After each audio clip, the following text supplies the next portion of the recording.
Bonjour tout le monde et bienvenue dans une nouvelle vidéo. Aujourd'hui on va parler des dérivées et plus précisément on va donner d'abord une interprétation puis la définition de la dérivée et ensuite on va faire quelques exemples de calcul avec la définition. À la fin de cette vidéo vous saurez ce qu'est la dérivée et ce qu'elle représente et vous saurez utiliser la définition pour faire quelques calculs de dérivée.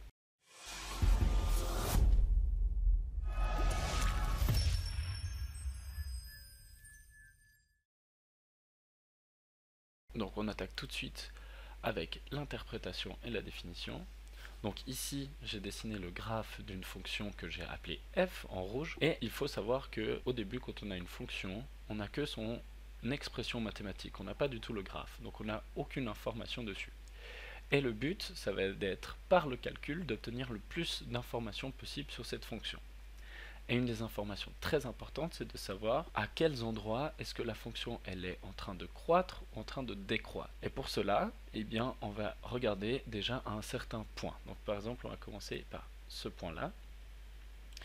Et à cet endroit-là, on voit que la fonction elle est en train de croître. Alors comment est-ce qu'on pourrait faire? Eh bien, on va dessiner la droite qui est tangente à ce point. Donc ici, c'est cette droite-là.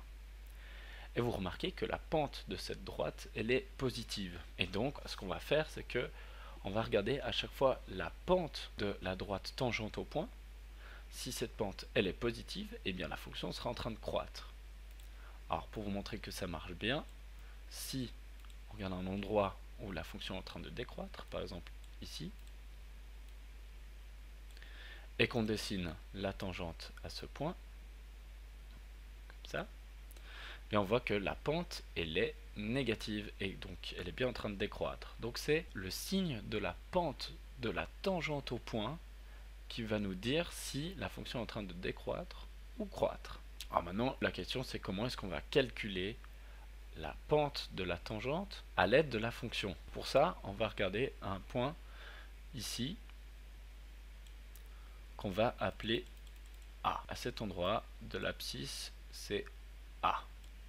Et ici, bien sûr, la hauteur, ici, ça va être f de A. Et on va regarder un autre point pour pouvoir créer un triangle et pouvoir calculer une certaine pente. Donc par exemple, on va regarder ici, et ce point d'abscisse, on va l'appeler x. Et donc, la hauteur ici, ça va être f de x, vu que le point se trouve sur la fonction, comme pour le point A. Et du coup, si je relie ces deux points, et que je construis un triangle rectangle, donc du coup je peux construire ici un triangle rectangle, donc qui va jusque là et jusque là. Voilà donc notre triangle rectangle. Et bien je peux calculer la pente parce que ça va être le côté vertical divisé par le côté horizontal. Et avec les distances qu'on a ici, on voit tout de suite que la pente, donc on va l'appeler P, la pente de ce segment ici, et bien c'est égal à f de x moins f de a. Ça c'est le côté vertical ici parce que f de x c'est toute cette distance là et on enlève le petit bout pour avoir juste la distance, le côté vertical. Et on divise par le côté horizontal qui est ici x moins a de la même manière que pour le côté vertical. Alors ici on a déterminé donc la pente de ce segment. Mais nous on veut la pente de la tangente au point A. Donc qu'est-ce qu'on va faire? On va simplement déplacer ce point x, on va le rapprocher de plus en plus de A.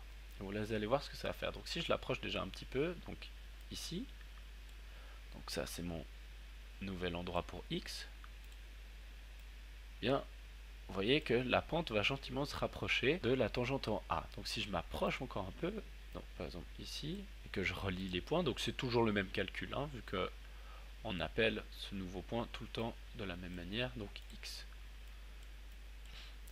Et donc si je m'approche de plus en plus de A, et ben je vais finir par obtenir la pente de la tangente à cet endroit-là. Et vous aurez remarqué que cette notion de s'approcher de plus en plus d'une valeur, eh bien c'est la notion de limite que vous connaissez déjà. Ce qu'on va dire, c'est que la pente au point A, donc à cet endroit-là. Quand je dis la pente, c'est bien la pente de la tangente du coup, parce que quand x et a sont quasiment confondus, ça va nous donner la tangente.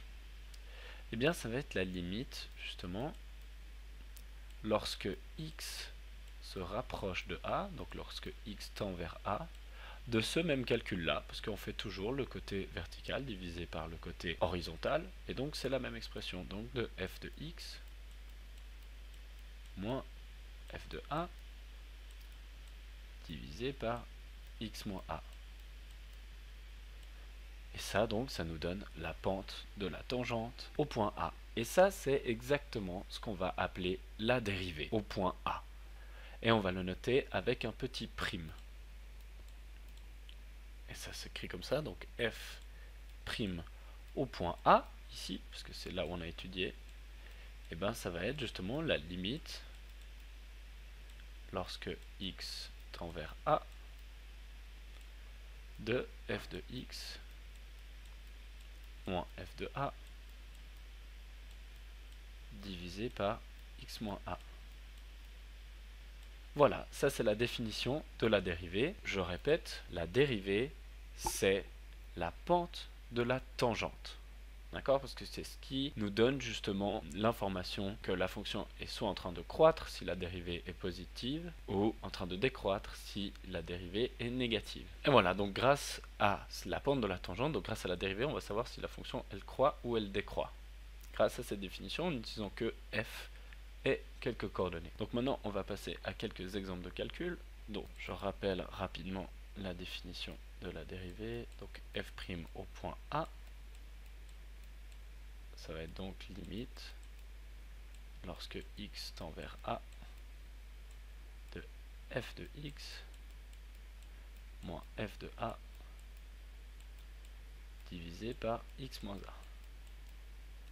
Par exemple, si on a donc f de x qui est égal à 3x moins 1.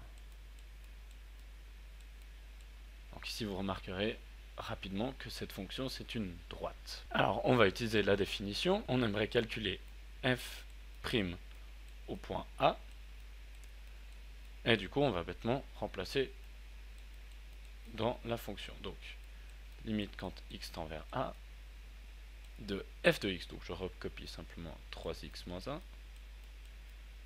moins f de A, donc là je vais remplacer x par A, donc ça va me donner 3a moins 1, et là simplement divisé par x moins a.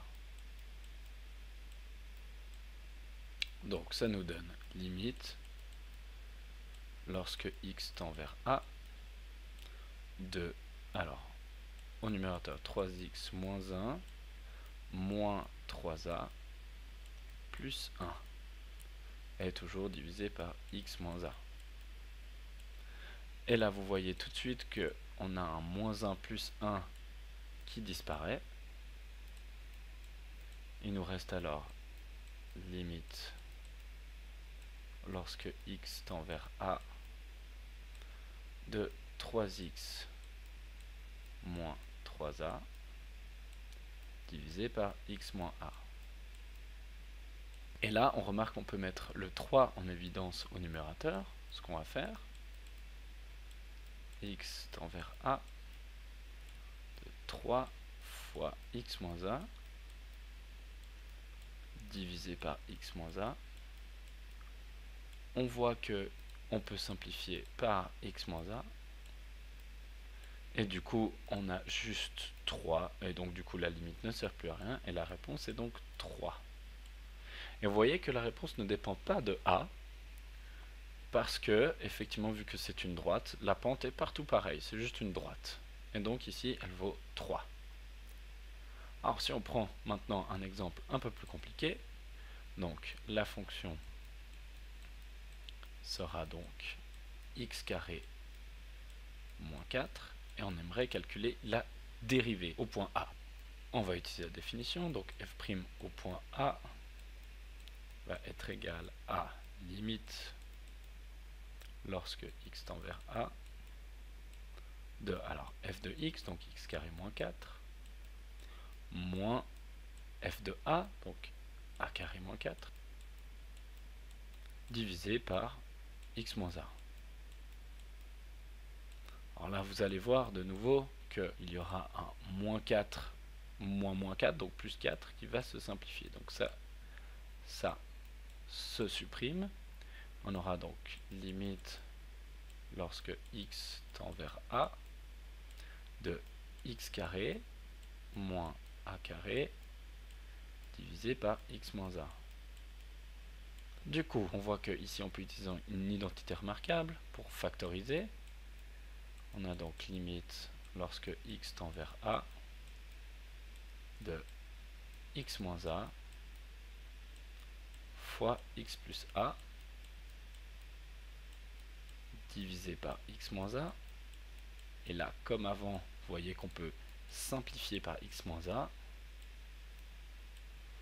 Et lorsqu'on effectue la limite après la simplification, on voit qu'on aura a plus a, et donc 2a. Et donc on a déterminé la dérivée au point A. Et donc si vous voulez un calcul explicite, donc a par exemple vous voulez la dériver au point 3, eh bien la pente va vous dire donc f' au point 3, on remplace simplement là par 3, donc 2 fois 3 nous donne 6, donc c'est positif, et ça veut dire que la fonction est en train de croître au point 3.